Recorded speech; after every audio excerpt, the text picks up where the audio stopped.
Seething Akira, welcome back to Hello. the festival. Thank you very much for having us. No worries at all, sir. So it's your second year running. Obviously, you guys were here last year. Now, a lot has changed with the bands in the last 12 months. A lot's been going on. Talk us through the last year, because you've even been invited to play at Bloodstock, right, which is pretty sick. So you've got a mad year. You've got a mad year since you've been here. Pretty awesome. I mean, it's been busy. We just finished recording album number 4. Yes. So that's been pretty, like a lot of work, I think. But yeah, invited Bloodstock, Ronnie James Dio stage, which is just mind-blowing. Unbelievable, isn't it? That'll be stage 3 of the. We did Blood, did Sophie. This will literally be done. You've really all but the Jägermeister. So we're not sure who's done that. I think it's probably happened. You reckon Evil Scarecrow might have? I might be wrong here, but I'm sure it was talked about last year, and there was only a few bands that have done the pattern from New Blood up to main stage, and we're one of them, which is just isn't that out cool? of this world. Flipping hell, mate. That's so damn cool. Out of this world. Yeah, that is sick. I personally think Nozomi's been a big part of that. I think it's catapulted you up again. I know we talked about last year how, and you said I phrased the question very well, about how the Dysfunctional Wonderland was a step up from the previous record. Do you think Nozomi has helped to catapult you again? Do you think it is a better record than Dysfunctional Wonderland, or just different? I think it's, and I'm talking obviously strictly vocally here, it's a very honest album. There's no sugarcoating of anything when it comes, not that Dysfunctional Wonderland was a lie or anything, but it was like, this was like just no sugarcoating, no metaphors, Make no yourself nothing. vulnerable, Like just put yourself out there. And I think that did wonders for us, to be honest. Nice. It's a progression for sure. I think when we recorded Dysfunctional Wonderland, like reasonably new members at the time as well. I mean, I've been and part of the band both since these guys are writers, so we were kind of like learning each other at that point. Right, okay. Sounds dodgy, but we were kind of like figuring out. Yeah, it is dodgy. Whereas with Nozomi, we had completely settled. We knew our roles. We knew exactly what we wanted all to do. integrated already. Yeah, so I think it was more a case of like Dysfunctional Wonderland was like a learning album, whereas Nozomi was the first of all of us being completely on point. That's super cool, I love that, okay. So, I think there's a lot on that album of what we'd call Seething Akira songs that would be, that people would recognise straight away as your songs, but you've done something different, especially with songs like Stars, and I talked to you about that months ago, it's a completely different angle. Where did that come about, and why did you want to start going down a different route, even if it's only just 1 or 2 tracks here and there? I think one of the main positives of being what you could call a fusion band, where you take all different sounds and make it one, something that we do obviously very clearly. There are no real set parameters of what you do within your genre, because our genre is multiple genres. So actually it gives a lot of creative freedom to almost be a case of, I won't give any details because obviously it's going to be a lovely little surprise. There's an album of our new song, a new song of our new album, which is even different to anything we've ever done before. Okay. But that's what you get from doing a fusion band, is you get that real sort of creative freedom to go do what you want. So it's more a case like, well, what is the stereotype? There is no stereotype what we do, because what we do is try and do everything, you know? Yeah, you're not a die-hard metalcore band that has to write another... We're not doing screamy verses and then singing choruses and then a little breakdown and then there's some great music out that does that, but there's no formula to what we do, we just do what we do. Sure. That's cool. When we sit down, we throw out an idea, and the idea could be any genre, any type, and have any feel, and then everyone just kind of chips in, and then it builds the song. So there's no kind of, this song is going to be a metalcore song, or this song, I want this sort of vibe to it. It's solely based on the music.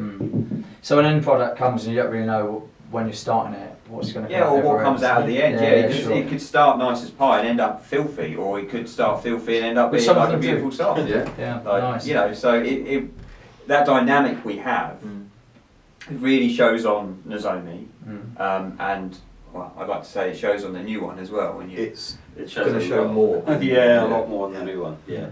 Nice. Okay, cool. So what has been some of your favourite shows over the last 12 months since we saw you guys? Because you've done a lot of good stuff. Hammerdown, of course. We haven't even played yet in Hammerdown. Yeah. You know it. Yeah. You know it. If I'm talking away from that, and apart from that, obviously. Tech Fest was a real big one, I think, for this year, purely because it's like we were technically the last band that played the last ever Tech Fest. Because we headlined the after party of the Sunday, so to almost have that honour to be like close it out. Yeah, and it was the festival that took the first ever punt on Seething Akira. They booked us in our first 2013. Was Tech Fest. Yeah, first ever, and it was quite funny because although we've done actual stages at the festival, it was nice to start and finish on the after party as well, because we started on the after party in 2013 and we essentially closed the festival off this year. And it's the Tech Fam, if you're watching, big up. Like, that's special, man. It's such a special community. Download was insane. I mean, Download was absolutely phenomenal as well. That was before. That was before Was it Hammerdown. before? Yeah. So you said that in the last interview. Yeah. Oh, fuck. Pick a different one.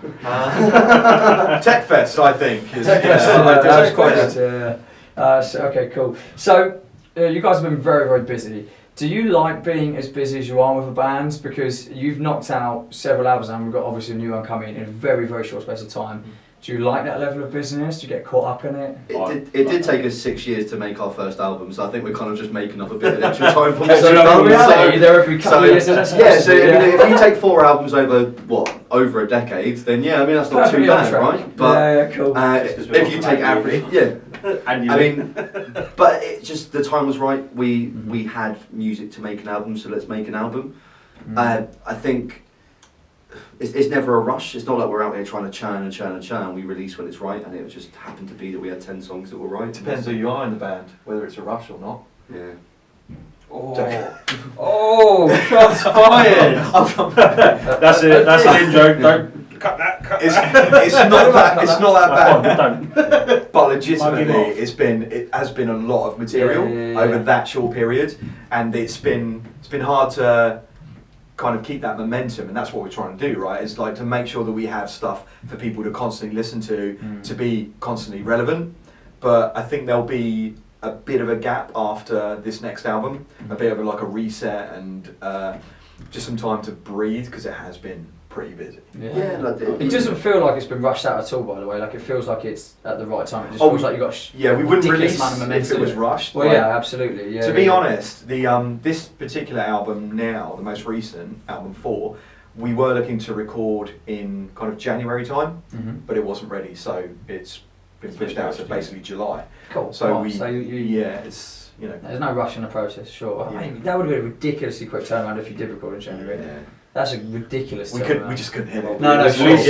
only in November. Right, yeah. Imagine recording that album in January. That's 2 months crazy. later, Wow. Okay. So, what's the plans? When can we start seeing singles? If this helps with the time frame, this interview will get dropped in a week or 2 from now. So, is there? I don't know what you can reveal so far about the records. You may hear something this year. You may hear it next year. Okay. Cool. Well, you will. You definitely will hear it by this time next year. But That's not vague. That is like. That's well, very the first part was vague. You're going to hear it this year. The first part was vague. You may hear some stuff this year. We may just start dropping next year. But by the end of next year, you'll have it. Nice. Final question: what's it like without a big old barnet on? It's a very important question. My shampoo costs have shrunk. Good. Which is really Cost good. of living crisis. Yeah, Knock out a few quid a month. Save a bit on the energy bills, shorter showers. Yeah. My hairline has not been kind to me, to be honest. So It's starting to tan now. it is starting to tan. I'm no longer just like a white head. Yeah, it's good. Can't Big complain. spot. I got my first head sunburn. Did you? That First ever? sucked. I had so much dry skin. I had to shave it off, which is a horrible thing to do. Yeah, That's one of the worst things I've ever heard. Yeah, no, it weren't fun. Shaving It off weren't your fun. skin, that's Shaving off your head.